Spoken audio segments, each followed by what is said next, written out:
안녕하세요. 홍콩 오늘의 교회를 섬기는 문영재 목사입니다. 예수님께서 부활하셨습니다. 나의 모든 죄악을 짊어지시고 십자가에 죽으셨지만 죽음을 이기시고 부활하셨습니다. 부활하신 예수님은 삶의 모든 자리에 함께 계십니다. 지금 옆에 계신 예수님, 예수님의 손을 꼭 붙잡고 주님 다시 오실 그날까지 주어진 길을 온전히 걸어가는 저와 여러분의 삶이길 소망합니다. 오늘 우리에게 주신 말씀 데살로니가 전서 4장 13절에서 5장 11절의 말씀입니다. 데살로니가 전서 4장 13절에서 5장 11절 말씀입니다. 형제들아, 자는 자들에 관하여는 너희가 알지 못함을 우리가 원하지 아니하노니 이는 소망 없는 다른 이와 같이 슬퍼하지 않게 하려 함이라. 우리가 예수께서 죽으셨다가 다시 살아나심을 믿을진대 이와 같이 예수 안에서 자는 자들도 하나님이 그와 함께 데리고 오시리라. 우리가 주의 말씀으로 너희에게 이것을 말하노니 주께서 강림하실 때까지 우리 살아남아 있는 자도 자는 자보다 결코 앞서지 못하리라. 주께서 호령과 천사장의 소리와 하나님의 나팔 소리로 친히 하늘로부터 강림하시리니 그리스도 안에서 죽은 자들이 먼저 일어나고 그 후에 우리 살아남은 자들도 그들과 함께 구름 속으로 끌어올려 공중에서 주를 영접하게 하시리니 그리하여 우리가 항상 주와 함께 있으리라. 그러므로 이러한 말로 서로 위로하라. 형제들아, 때와 시기에 관하여는 너희에게 쓸 것이 없음은 주의 날이 밤에 도둑같이 이를 줄을 너희 자신이 자세히 알기 때문이라. 그들이 평안하다, 안전하다 할 그때에 임신한 여자에게 해산의 고통이 이름과 같이 멸망이 갑자기 그들에게 이르리니 결코 피하지 못하리라. 형제들아, 너희는 어둠에 있지 아니하매 그날이 도둑같이 너희에게 임하지 못하리니 너희는 다 빛의 아들이요 낮의 아들이라. 우리가 밤이나 어둠에 속하지 아니하나니 그러므로 우리는 다른 이들과 같이 자지 말고 오직 깨어 정신을 차릴지라. 자는 자들은 밤에 자고 취하는 자들은 밤에 취하되 우리는 낮에 속하였으니 정신을 차리고 믿음과 사랑에 호심경을 붙이고 구원의 소망의 투구를 쓰자. 하나님이 우리를 세우심은 노하심에 이르게 하심이 아니요 오직 우리 주 예수 그리스도로 말미암아 구원을 받게 하심이라. 예수께서 우리를 위하여 죽으사 우리로 하여금 깨어 있든지 자든지 자기와 함께 살게 하려 하셨느니라. 그러므로 피차 권면하고 서로 덕을 세우기를 너희가 하는 것 같이 하라. 바울은 성도의 죽음에 대해 편지합니다.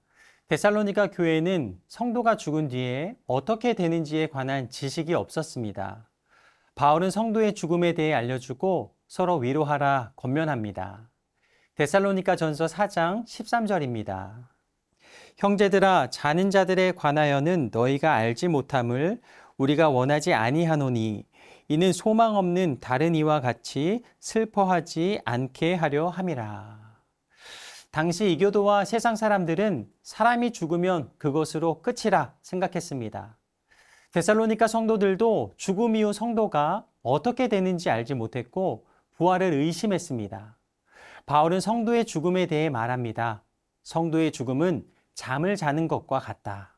죽음 이후 다시 깨어날 것을 말합니다. 깨어날 것을 아는 사람은 죽음을 두려워하지 않습니다. 예수님은 죽은 회당장 야이로의 딸을 찾아가 말씀하십니다. 어째서 소란하며 울고 있느냐? 아이는 죽은 것이 아니라 자고 있는 것이다. 그리고 아이에게 말씀하십니다. 달리다굼, 소녀야, 내가 내게 말한다. 일어나거라. 예수님은 소녀를 깨우십니다. 세상에서의 죽음은 영원한 이별을 의미합니다. 그러나 하나님 안에서의 죽음은 천국으로 떠나는 출발점이 됩니다. 바울은 죽음에 대해 가르칩니다. 소망 없는 자들같이 슬퍼하지 말고 다시 살아날 것을 믿으라. 이어지는 본문에서 사도 바울은 우리가 어떻게 부활 소망을 품는지를 말해줍니다. 데살로니가 전서 4장 14절입니다. 우리가 예수께서 죽으셨다가 다시 살아나심을 믿을진대 이와 같이 예수 안에서 자는 자들도 하나님이 그와 함께 데리고 오시리라. 우리가 부활의 소망을 품는 이유는 이것입니다.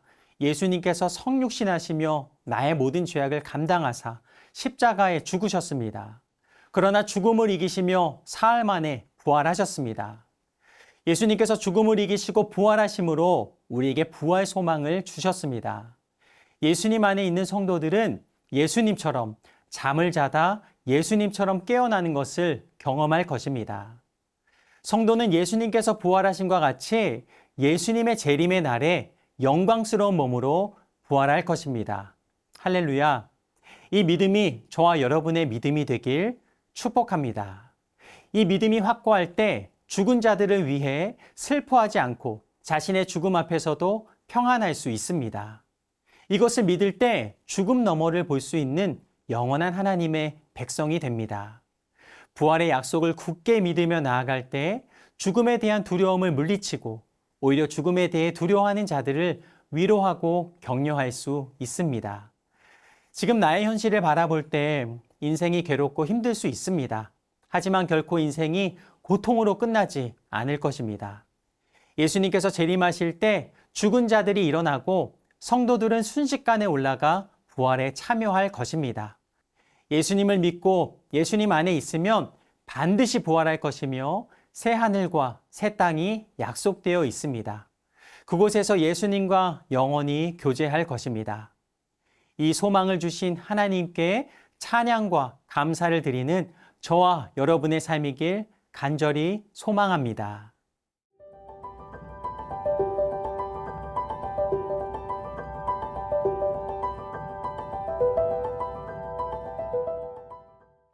바울은 재림에 대해 설명해 줍니다. 주님의 재림에 대해 알게 될 때 대부분의 성도들은 이렇게 질문합니다. 과연 예수님은 언제 오시는가? 예수님의 재림은 도둑같이 임할 것입니다. 또한 예수님의 재림은 어떻게 찾아오는가? 임신한 여인에게 해산이 고통이 찾아오는 것과 같이 그렇게 다가올 것입니다. 지금은 아이가 태어나는 시기를 대략 알 수 있습니다. 그러나 당시에는 해산 시기를 알 수가 없었습니다. 그러기에 예상하지 못한 시간에 고통이 찾아왔습니다. 이와 같이 예수님의 재림도 언제 어떻게 오실지 알 수 없습니다. 그러므로 어떻게 행해야 하겠는가? 바울은 다른 이들과 같이 자지 말고 깨어 있으라 라고 말씀하십니다. 그리고 주님 다시 오실 그날에 어떻게 준비해야 하겠는가? 데살로니가 전서 5장 8절 말씀입니다. 우리는 낮에 속하였으니 정신을 차리고 믿음과 사랑의 호심경을 붙이고 구원의 소망의 투구를 쓰자. 군인들은 늘 깨어 있어야 합니다. 전투 중에 조는 군인은 없습니다. 군인이 항상 깨어 정신을 차리고 있듯 성도들도 항상 깨어 있으라 라고 말씀하십니다. 믿음과 사랑의 호심경을 가슴에 붙이고 구원의 소망의 투구를 써야 하겠습니다. 믿음과 사랑의 호심경은 가슴을 막아주고 또 구원의 소망의 투구는 머리를 막아줍니다. 주님이 언제 오실지 모르기에 군인과 같이 무장하고 깨어서 기다려야 하겠습니다. 데살로니가전서 5장 9절에서 10절은 우리에게 이렇게 말씀하십니다. 하나님이 우리를 세우심은 노하심에 이르게 하심이 아니요 오직 우리 주 예수 그리스도로 말미암아 구원을 받게 하심이라. 예수께서 우리를 위하여 죽으사 우리로 하여금 깨어 있든지 자든지 자기와 함께 살게 하려 하셨느니라. 하나님은 나를 사랑하셔서 독생자 예수 그리스도를 보내주셨습니다. 나를 살리고자 하시는 사랑입니다. 이것이 예수님께서 재림하시는 날에 성도의 소망이 됩니다. 주님은 반드시 다시 오십니다. 나를 사랑하시는 주님, 그 주님만을 바라보십시오. 날 위해 자신의 목숨을 내어주신 예수님만 바라보십시오. 예수님께서 다시 오시는 그날에 깨어있는 성도들과 함께 하실 것입니다. 서로 권면하며 세워주고 주님 다시 오실 그날에 우리 모두가 함께 기뻐하며 예수님을 맞이하길 축원합니다.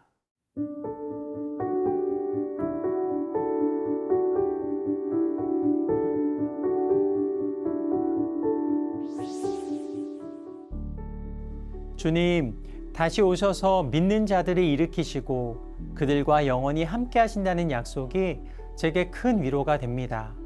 그날을 대망하며 세상의 어둠에 잠식당하지 않고 주님의 거룩한 빛을 나타내게 하옵소서. 죄와는 치열하게 싸우고 지체들과는 뜨겁게 사랑하는 하나님의 자녀로 살게 하여 주옵소서. 다시 오실 예수님의 이름으로 기도드립니다. 아멘.